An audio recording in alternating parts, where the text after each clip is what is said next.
Good morning. Can you hear me? Yes. Can you hear me on Zoom? Zoom? So, let us begin. The topic today is, how may I serve? Do you like to serve? Yes. Who's serving the food today? Thank you. Okay. So, I choose topics that I feel for myself feels important, and so we've been members of the Family Federation or Unification Church for some of us for many years, and it's been a life of service. Has it been good? Yeah. And for the younger ones amongst us, so we have been passing on to you that living a life of service is a pretty good way to live. Would you agree? Yes. So, if you think about a story in the Bible about serving, who do you think of? Jesus. Yes, that was a good answer. So, in this story, this is where Jesus washes his disciples' feet. And I'm not going to read exactly from the Bible, but in the story it says the disciples found an upstairs room in Jerusalem. There they prepared to celebrate the feast of the Passover. During the feast, they started to argue with each other. They argued about who was the greatest. Yep. Jesus got up from the table. He took some water and a towel. He washed the feet of each one of the disciples. He said to them, "I am your Lord and Master, but I have washed your feet. You should wash one another's feet." Jesus was showing the disciples who is the greatest person in God's kingdom. It is the one who is willing to serve others. So that's a very good reason why we should serve, to be the greatest. He was the greatest in terms of his closeness to God, his oneness with God, his capacity to love. But he was demonstrating that rather than being above everybody, looking down, he actually humbled himself and put him in the lowest position to lift everybody up. So this is why he did this. Have any of you actually participated in washing, like in some kind of within our movement or within attending a Christian church? Has anyone here actually done washed someone's feet? Yes. Yeah, so I did that. I don't know if I was in America, but I was visiting a Christian church, and we did this, and it's quite a kind of it's almost like an intimate feeling that you're actually washing someone's feet, and it opens up your heart to a kind of a different feeling towards people, because this is like you're humbling yourself, you're putting yourself very low. Yeah. So today I have there are three questions I want to answer, and maybe you can answer these questions already. But the first question is, what does it mean to serve? What does it mean? I'm sure you have an answer what it means, but I'm not going to ask you. But you can maybe think yourself, and as I give this sermon, I hope it becomes clearer. Secondly, why is it important to serve? Why? And thirdly, how may I serve? How actually can you serve in your daily life?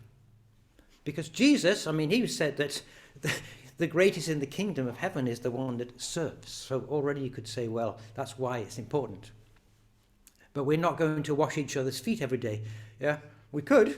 Yeah. But there are many ways to serve. And actually, the reason I'm going to focus really on kind of what I have learned since I joined this movement, because it's very much about serving. And I'm first of all going to start with Father's words. What has he said about serving? Secondly, messages from the spirit world about serving. What do they say in the higher realms of the spirit world about what it means to serve and why we should serve? And finally, my personal journey of serving in our movement. Yeah. So let's begin with Father's words. Now, I found something recently. You know, the Chong Song Gong book is very thick. Yeah, and if you want to search for anything Father said about serving, I'm sure you can find it, but it will take you a long time. And guess what happened? See, this is where I feel I'm guided. I'm always searching for books that will help me give a sermon. Yeah. And what did I find on Amazon.com? I found the ebook version of Chong Song Gong. It exists, so I downloaded it. You know, you can get it immediately. And then what's wonderful about Kindle, if you want to find something, you just search the word. So I put in the word serve. And 300 passages came up of Father's words. So I kind of copy and pasted all of them. And then I searched through them and I tried to find the essence, or what are some of the things he keeps repeating. And I thought, you know, it's like a jewel to actually find the essence of his teachings on serving. So if you really want to find something in that book, you should buy the ebook, because then you don't need to be searching everywhere for something. And especially if you're giving a sermon. I think, Peter, last time you did search. Took you some time to find... I just searched in the online document as well. Oh, you had it. See, there you go. He had it. That's how he did it. Okay. So this is what he says. First of all, the essence of God's love is not found in having others serve you. Rather, it is when you serve and live for the sake of others. It is love that you give, forget that you have given, and continue to give endlessly. So actually he's saying serving is the same as love, is God's love.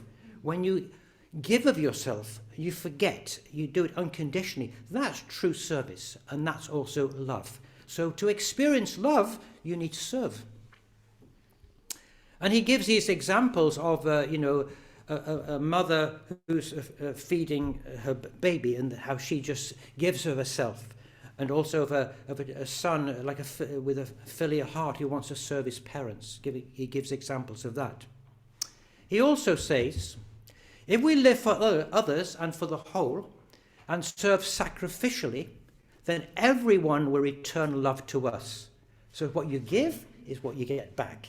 So if you really give of yourself for others, you get back. But actually, he also says, love for the sake of others keeps multiplying and expanding, whereas self-serving love keeps shrinking. So not only do you get something back, you get more back. Because he said true love is like, rather than feeling you are emptying yourself and you're losing everything, actually more comes back. So this is, if you can understand this, then you should keep giving. Yeah? The more you give, the more you get back. Of course, you shouldn't exhaust yourself. You have to balance yourself as well. Otherwise, you burn out. But the principle of giving, serving, means you multiply the love within yourself. And it returns to you. He also said, the one who sacrifices becomes the central person. Without serving and sacrificing, your love cannot grow. Yeah? So you become the central person. He's talked before about in a family, if there are 9 people in a family and one of them serves the most, all the other, serves each one, that person becomes the central person in the family because he's the one that's giving the most. And then from these 4 points, then I kind of highlighted, first, the essence of serving is to give and to forget that you give. Secondly, this love which we give will return love to us. Next, it keeps multiplying, and finally, you become the central person. Then he goes on to say other things. He says, a family where the members strive to serve one another, giving fully of themselves, will experience God in their midst. Yeah? So, that's the perfect family, isn't it? If everybody's serving each other, God's Spirit will come. God's Spirit will be there in our heart, in our relationships, in our give and take. Yeah? We want to experience God in our midst. So in your family, if each person is really giving of themselves, serving each other, then God is dwelling there. And he goes on to say this. He says, the grandmother needs to serve the grandfather, and the grandfather needs to serve the grandmother. The father needs to serve the mother, and the mother needs to serve the father. The husband needs to serve his wife, and the wife needs to serve her husband. Also, among the children, the elder needs to serve the younger, and the young in return needs to serve the elder. So, on every level, we have to give.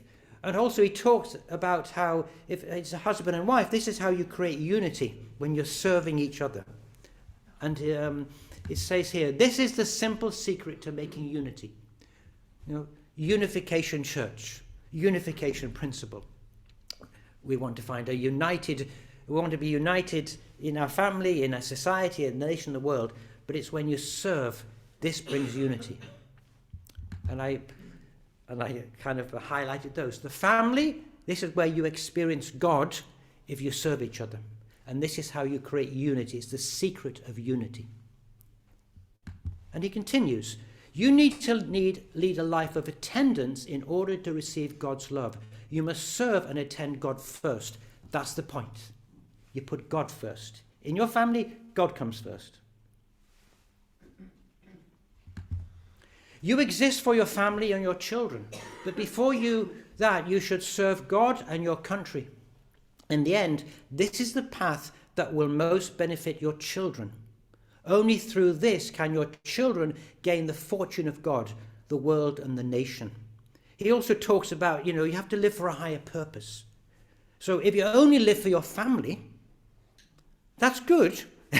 But actually, you need a higher purpose, because then your children will benefit. And of course, you experience God's love.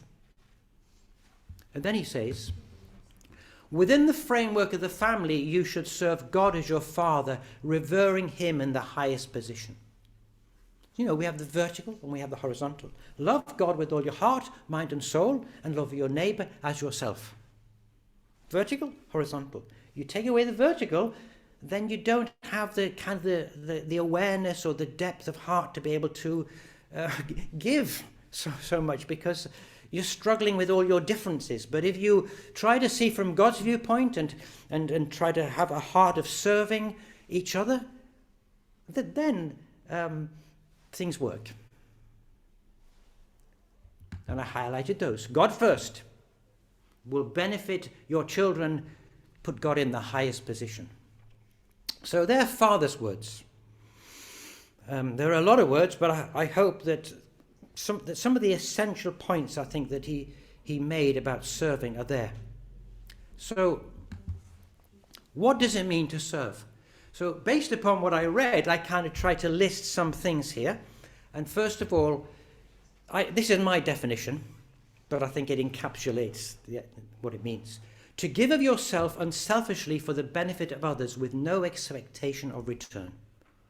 You give yourself, you're not expecting anything, but you do it for benefit them, to bring joy to them, to make that person happy, with a pure motive. And you should do it with your whole heart. And secondly, this is the same as God's love. This is what it is. Serving unconditionally without expecting anything back. This is God's love. And then, why is it important to serve? Well, what you give, you receive, and love multiplies. That's why it's important. Yeah. So you want to feel love, give it. Serve. Also, you become the central person. God works through you to give love to others. And you're like a magnet because you're giving so much. You cannot grow without serving. The first blessing, individual perfection, mind-body unity. You cannot grow if you're only centered upon your own needs. You have to give and serve others. And it can start in the family, and it can go to higher and higher levels, but it begins in the family. That's why the family is so important. A family that serves each other experiences God. So if you're experiencing God in your family, you're doing the right thing. If only one person is serving, well, that person will be, God can work through them. But actually, God wants to work through everybody. God wants to be welcomed. Serving is the secret to unity.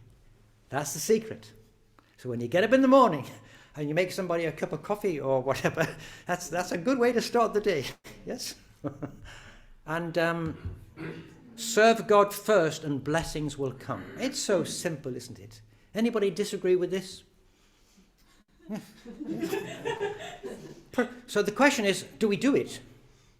And because we've got to the we have the understanding. But I would like to kind of look at the three aspects of us.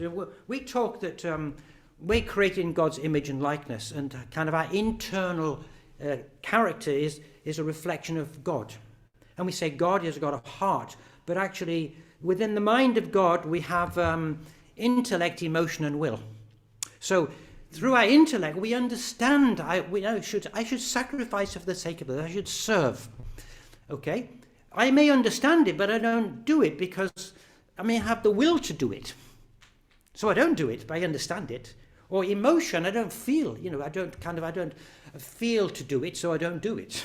I don't want to. So we need all three.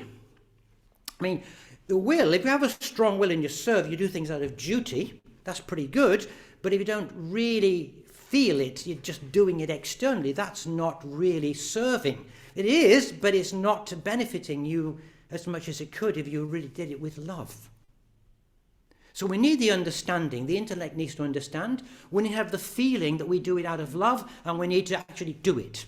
And so that's why one way to look at this is we know the good, we love the good, and we do the good. Three things.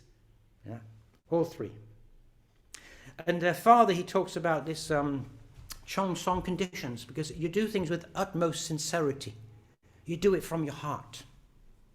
This is what serving is about.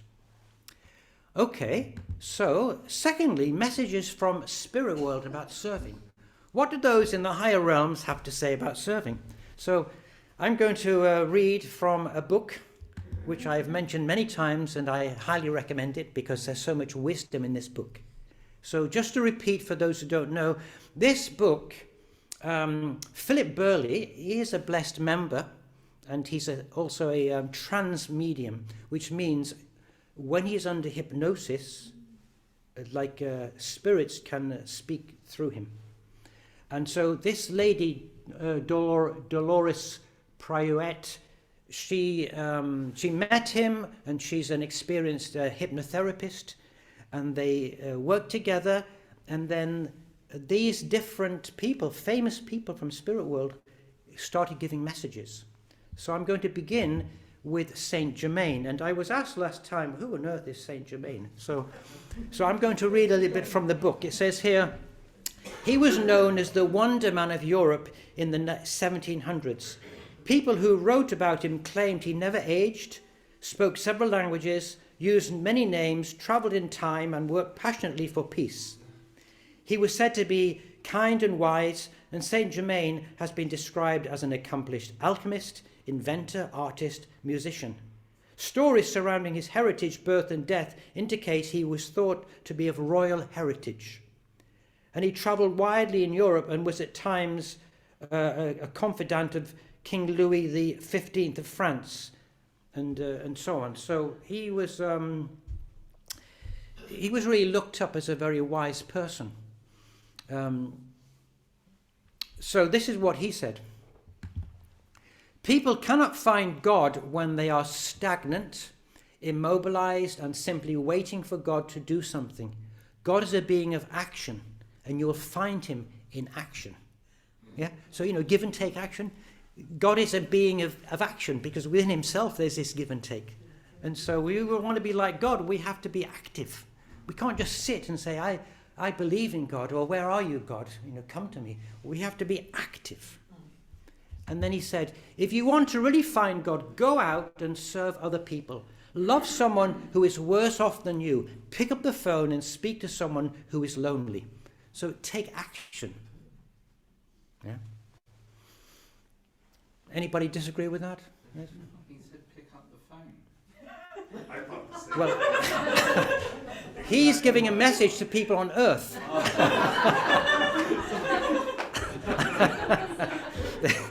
Yes. Okay. Abraham Lincoln.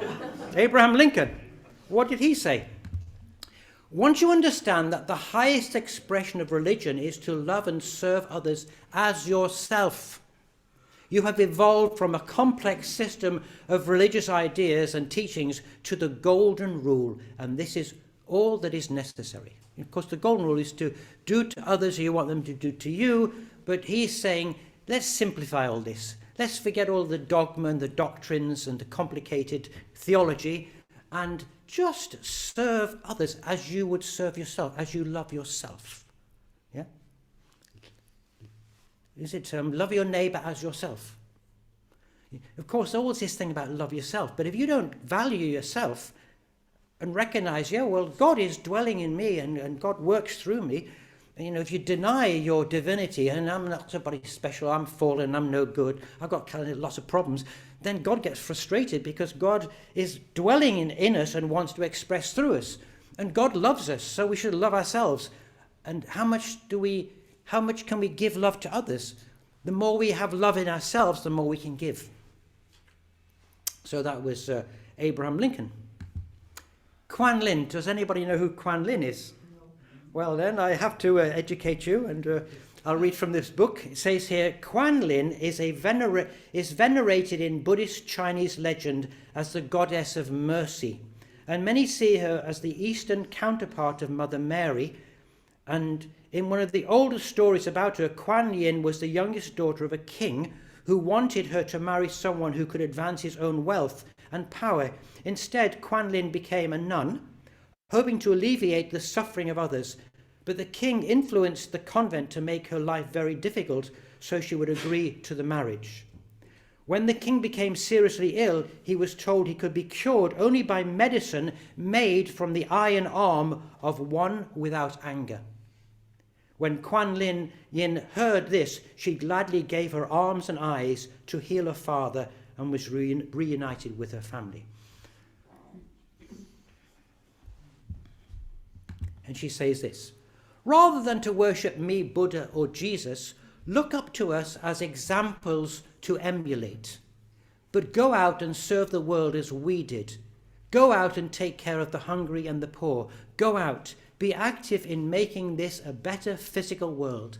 Therein lies a source of spiritual elevation and unending peace. So Jesus was an example. We should not worship Jesus or Buddha. We should not worship true parents either. Yeah, they are examples that for us to emulate, to follow. Yeah, and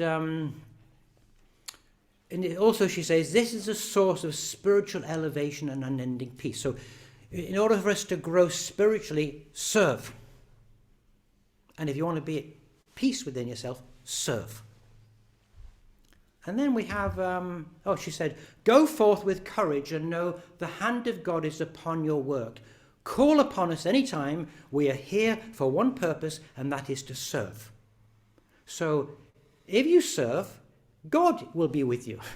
God will guide you.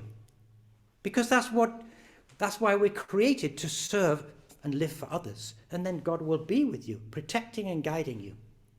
And she says, call upon us, not by phone. Don't phone her up. Well, you can if you want, you never know. But and then she says, we are here for one purpose, and that is to serve. So those in spiritual world, in the higher realms, what is their purpose? They lived their life on earth, they served, and they go to spirit world, and they're saying, we want to serve you. Call upon us. Yeah. We don't want to be kind of unemployed, like, Lorna Byrne, who wrote the book Angels in My Hair, and sees angels every day. She talks about these unemployed angels. They want to serve us, and angels are servants, aren't they? Yeah. So ask them. Black Hawk. Do you know who Black Hawk is? Indian. An Indian. So I'll read a bit about him so we all get educated. So Black Hawk, he lived between 1767 and 1838, and he was born in the village of Saukenuk in Illinois. His Sauk Indian tribe grew corn in the summer and so on. He said during the War of 1812, Black Hawk fought on the side of the British. Yeah.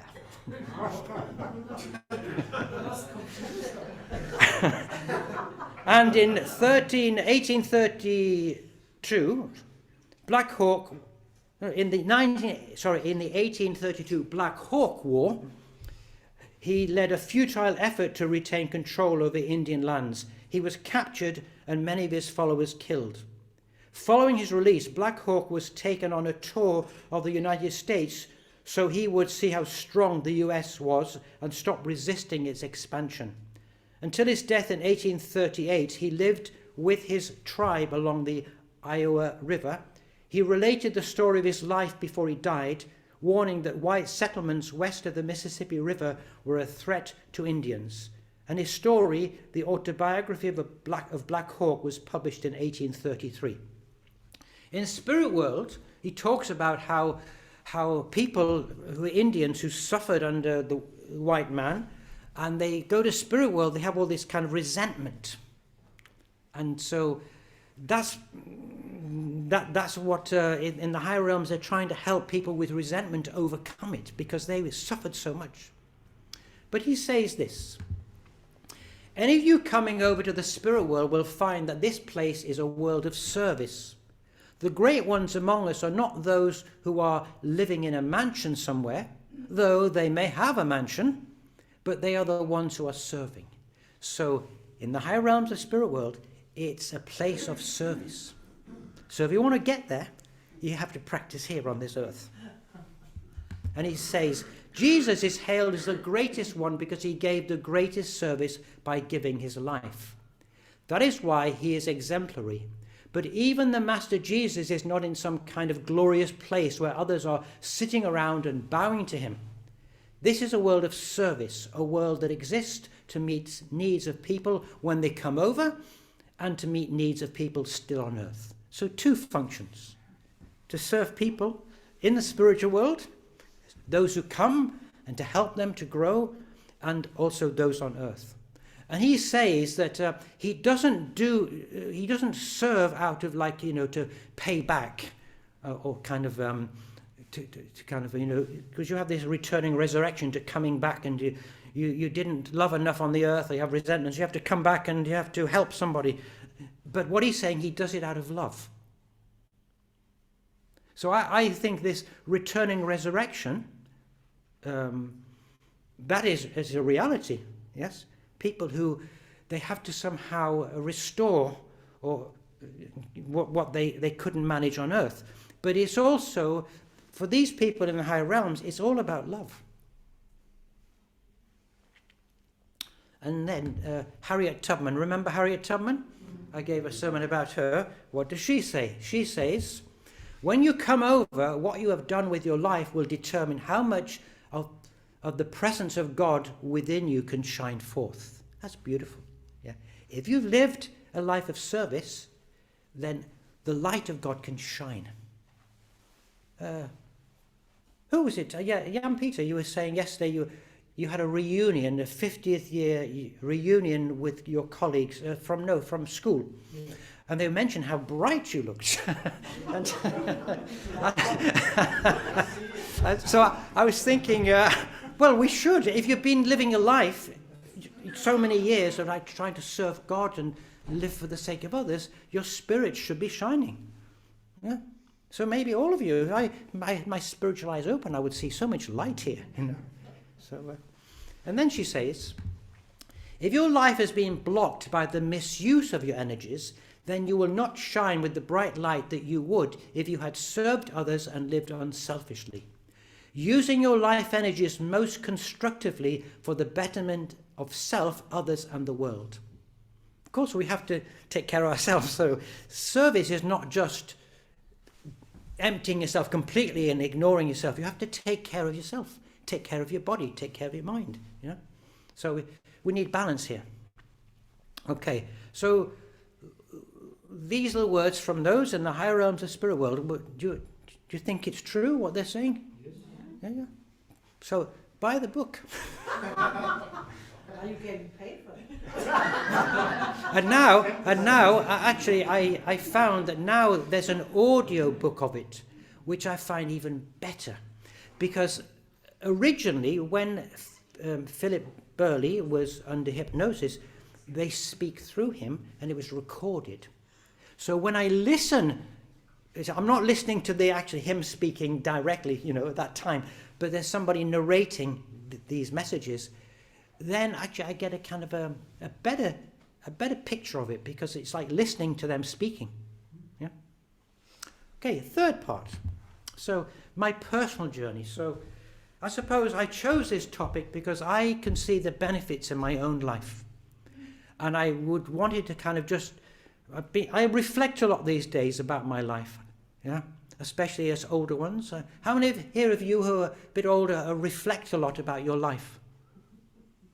Yes. Some people are not. Oh yeah, most people are. Yes. So it's good to look back.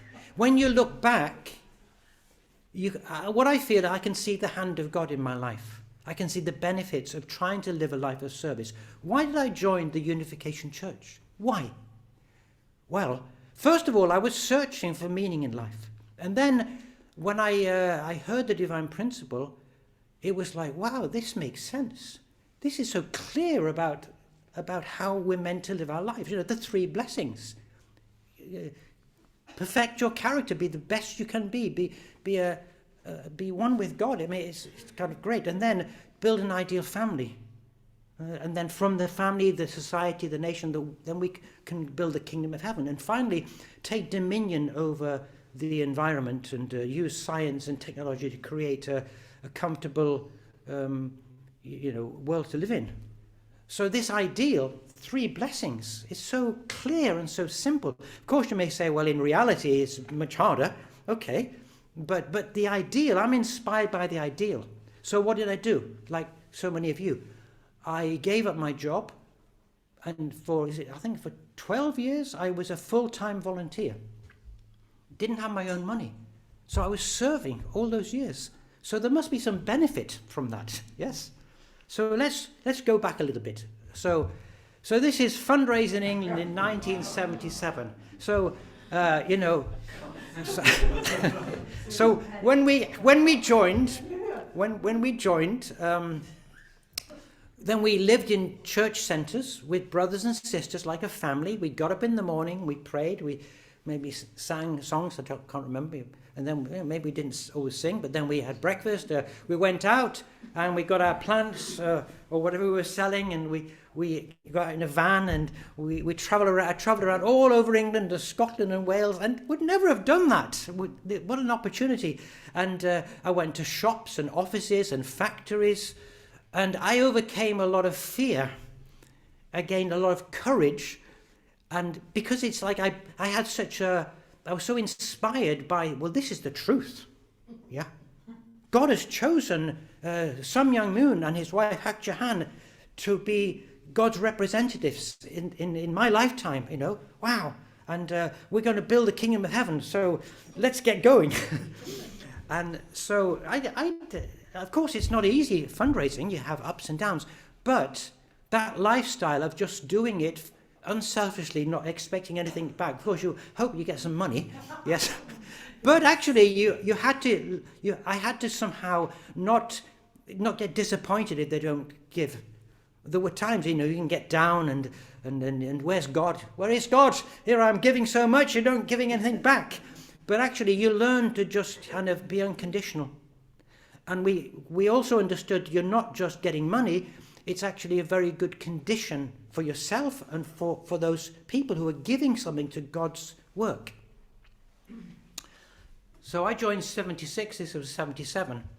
And after 3 years of devoted service, I was asked to go to Cleeve House and to teach.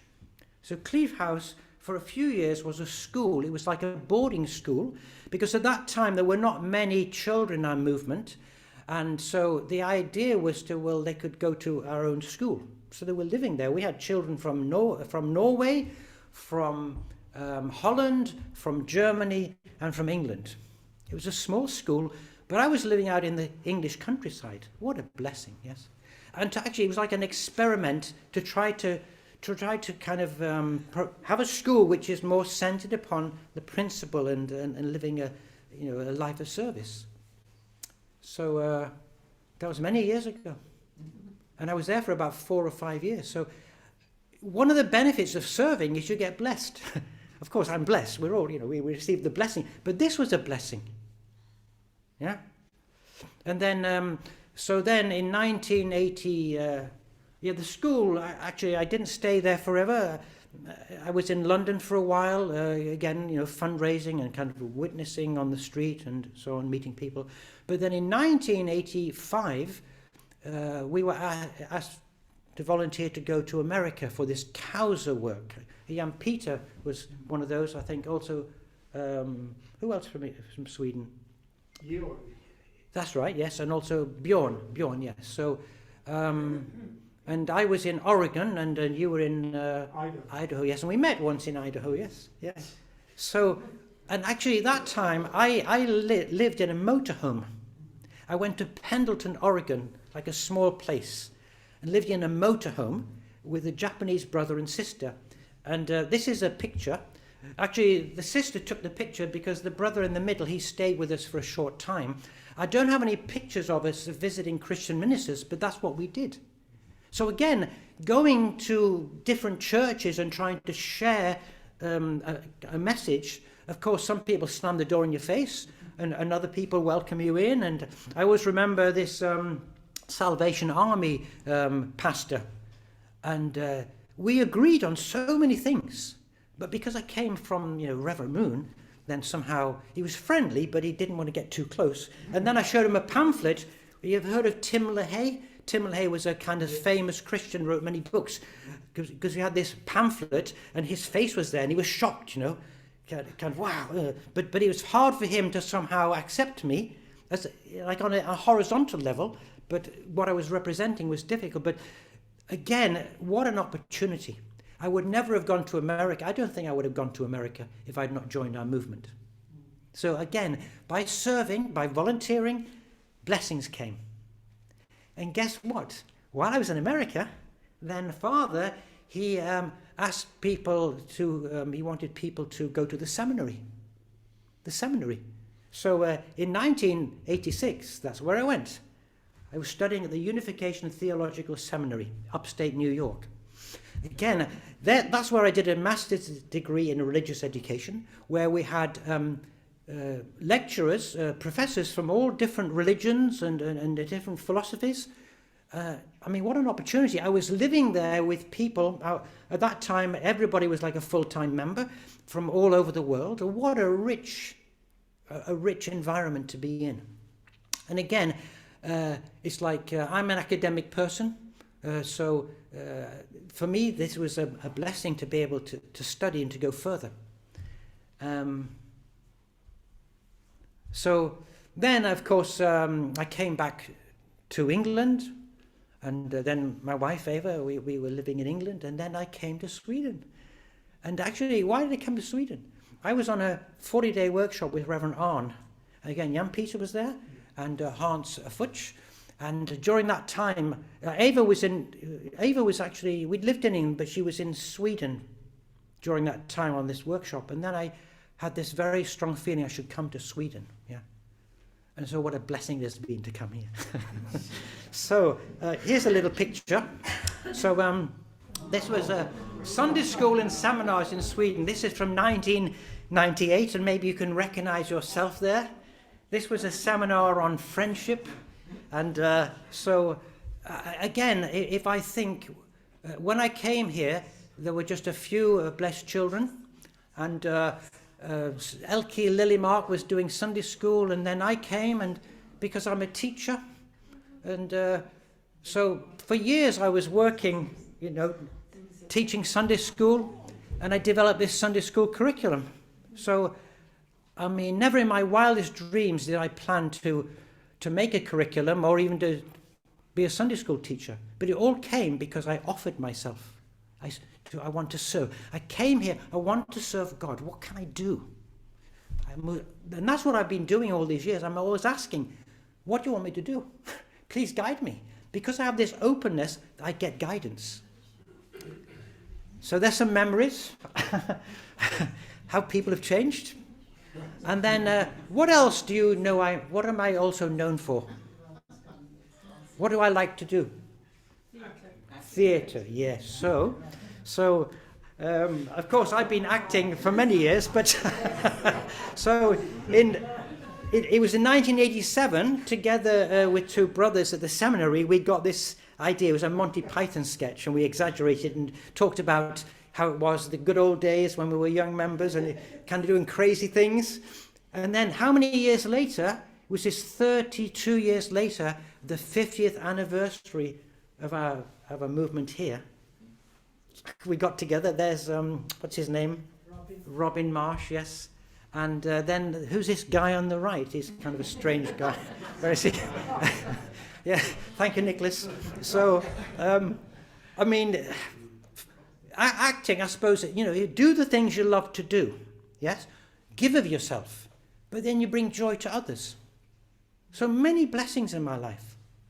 But what about now? What am I doing now? So I retired as a teacher, and all these years I was focusing on Sunday school. Actually, I think I was involved for about 24 years in all.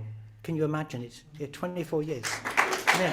But it's like, and I suppose what's important is to keep going, not to serve for a short time. Now I've had enough of that, do something else, but to persevere. So the reason I could be successful is because I didn't give up. So father and true mother, their whole life, they're giving, they don't give up. And that's the spirit that we need, to keep giving. And it's like with anything in life, the more you practice, the better you get at it. And so when I look at this Sunday school curriculum I created, it just started with, Ava and I, on a Saturday, I'd get some idea for a story and she'd do some artwork. But over time, I realized we have to kind of document what we've done. And it developed into a whole curriculum, which is being used in many countries. So it's amazing. But it all came because I want to serve God. And of course, many mothers were teaching teaching Sunday school, Anne-Marie and Margareta, and I think Kikiko and Toshiko, and there was Johan Gran, and then the second generation were teaching, and I asked them to do that because I want them to serve. Because when you serve, you feel your value. And so now, this your core team, you're getting a lot back because you are giving to our community. So that's why we're here. So what am I doing now? Well, this is me now. So this is the next stage of my development of trying to serve God.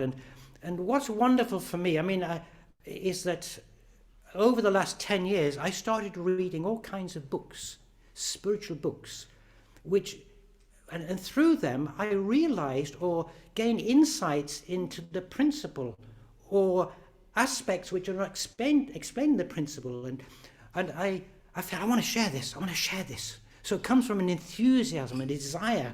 And so that's why I'm doing it. I don't do this because I have to, Can you do Sunday service sermon? Oh, well, if I have to, I'll do it. No, I do it because I want to do it. I love to do it. I know I should do the good.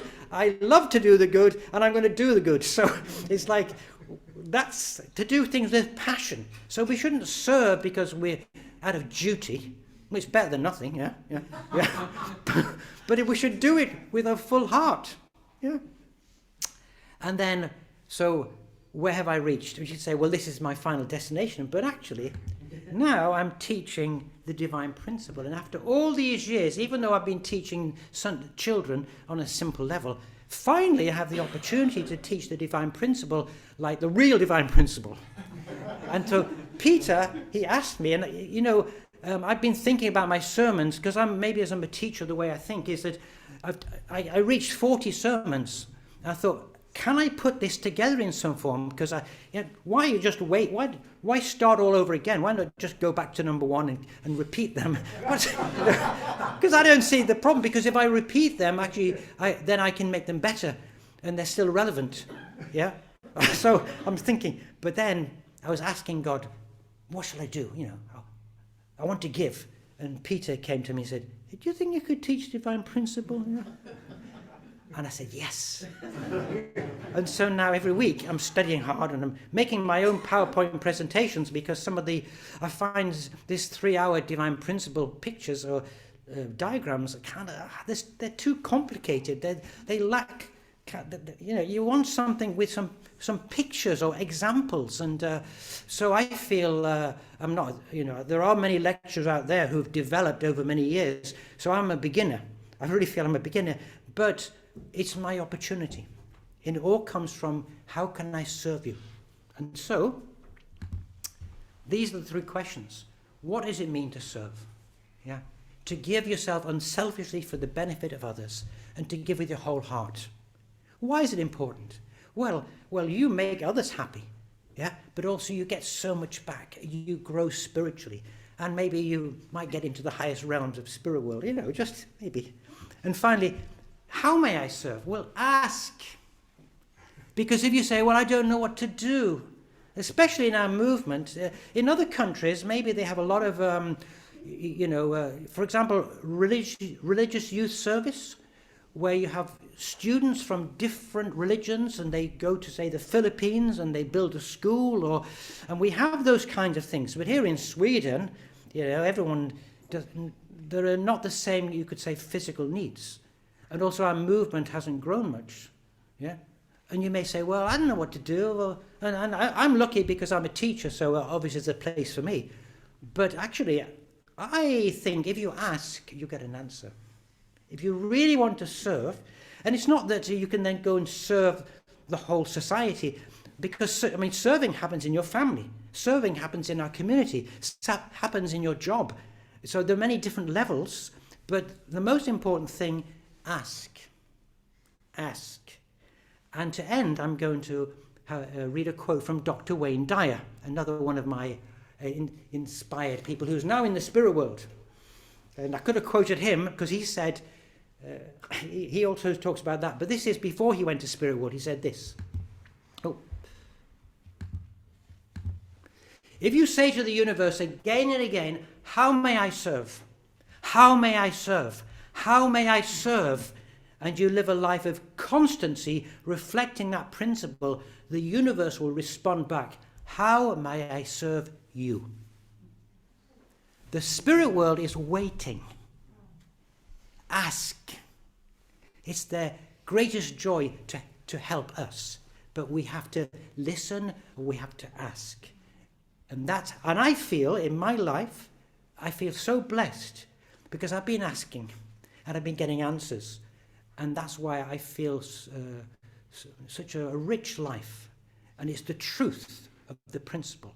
It's the truth. If you serve unconditionally for the sake of others, this is how you can be happy, how you can be joyful, yeah? And also how you can be a blessing to others. And with that, I would like to always end by saying thank you for listening. Thank you.